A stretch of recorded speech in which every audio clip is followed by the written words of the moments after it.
ನಮಸ್ತೆ. ಜೀವನದಲ್ಲಿ ಎಲ್ಲವೂ ಚೆನ್ನಾಗಿದ್ದಾಗ ನಮಗೆಷ್ಟು ಖುಷಿ ಆಗುತ್ತೆ ಅಲ್ವಾ?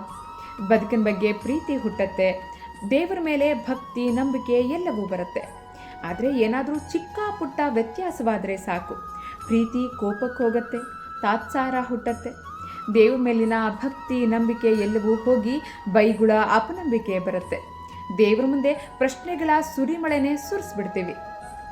ನನಗೆ ಯಾಕೆ ಮೋಸ ಮಾಡಿದೆ, ನಾನು ನಿನ್ನ ನಂಬಿದ್ದೆ ತಪ್ಪ, ನಿನ್ನ ಪೂಜಿಸಿದ್ದೇ ತಪ್ಪ, ನೀನೊಬ್ಬ ಮೋಸ್ಕಾರ, ಇನ್ಮೇಲೆ ನಾನು ನಿನ್ನ ನಂಬಲ್ಲ, ನಿನ್ನ ಪೂಜೆ ಮಾಡೋದಿಲ್ಲ, ನಾನು ಯಾರಿಗೂ ಅನ್ಯಾಯ ಮಾಡಿರಲಿಲ್ಲ, ಮೋಸ ಮಾಡಿರಲಿಲ್ಲ, ಹೀಗೆ ನಾನಾ ಪ್ರಶ್ನೆಗಳು ಹುಟ್ಟುತ್ತಾನೆ ಇರುತ್ತೆ.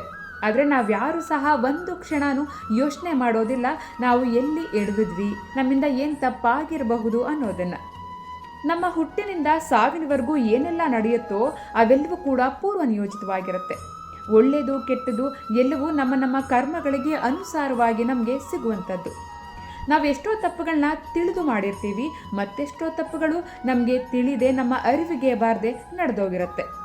ನಾವು ತಿಳಿದು ಏನು ತಪ್ಪು ಮಾಡಿರ್ತೀವೋ ಅದಕ್ಕೆ ಸಿಗುವಂತಹ ಶಿಕ್ಷೆನೇ ನಮಗೆ ತಿಳಿದೇ ನಮ್ಮ ಅರಿವಿಗೆ ಬಾರದೆ ನಡೆದಿರುವಂತಹ ತಪ್ಪುಗಳಿಗೂ ಸಹ ಸಿಗುತ್ತೆ. ಪ್ರಮಾಣದಲ್ಲಿ ಸ್ವಲ್ಪ ಹೆಚ್ಚು ಕಮ್ಮಿ ಆಗಬಹುದು ಅಷ್ಟೆ. ಒಳ್ಳೆಯದು ಬಂದಾಗ ಎಷ್ಟು ಖುಷಿ ಪಡ್ತೀವಿ, ಅದನ್ನು ಎಷ್ಟು ಬೇಗ ಅಪ್ಕೋತೀವಿ. ಆದರೆ ಕೆಟ್ಟದ್ದನ್ನು ಅಷ್ಟೇ ಬೇಗ ನಾವು ತಿರಸ್ಕರಿಸ್ತೀವಿ, ನಿರಾಕರಿಸ್ತೀವಿ. ಅದನ್ನು ಒಪ್ಕೊಳ್ಳೋಕ್ಕೆ ನಮಗೆ ಮನಸ್ಸೇ ಆಗೋದಿಲ್ಲ. ಜೀವನದಲ್ಲಿ ಒಳ್ಳೆಯದು ಕೆಟ್ಟದ್ದು ಎರಡೂ ಇರುತ್ತೆ, ಆದರೆ ಎರಡೂ ಕೂಡ ಸದಾ ಕಾಲ ಇರೋದಿಲ್ಲ. ಅವೆರಡು ನಡುವೆ ಏರಿಳಿತ ಅನ್ನೋದು ಇದ್ದೇ ಇರುತ್ತೆ. ಈ ಹಗಲು ಬಂದಾಗ ನಾವು ರಾತ್ರಿಗೋಸ್ಕರ ಕಾಯ್ತೀವಿ, ರಾತ್ರಿ ಬಂದಾಗ ಮತ್ತೆ ಹಗಲಿಗೆ ಕಾಯ್ತೀವಿ. ಹಾಗೆ ಸಮಯ ಎಲ್ಲವನ್ನ ನಮಗೆ ಪರಿಚಯ ಮಾಡಿಕೊಡುತ್ತೆ. ಯಾವಾಗ ಏನಾಗಬೇಕು, ಏನು ನಡಿಬೇಕು ಅದು ನಡೆಯುತ್ತೆ. ಅದನ್ನು ಯಾರಿಂದನೂ ತಪ್ಪಿಸೋಕೆ ಸಾಧ್ಯವಿಲ್ಲ. ಹಾಗಾಗಿ ಒಳ್ಳೆಯದೇ ಆಗಲಿ ಕೆಟ್ಟದ್ದೇ ಆಗಲಿ ಎರಡನ್ನೂ ಸಹ ನಾವು ಸಮಾನವಾಗಿ ಸ್ವೀಕರಿಸ್ತಾ ಹೋಗಬೇಕು.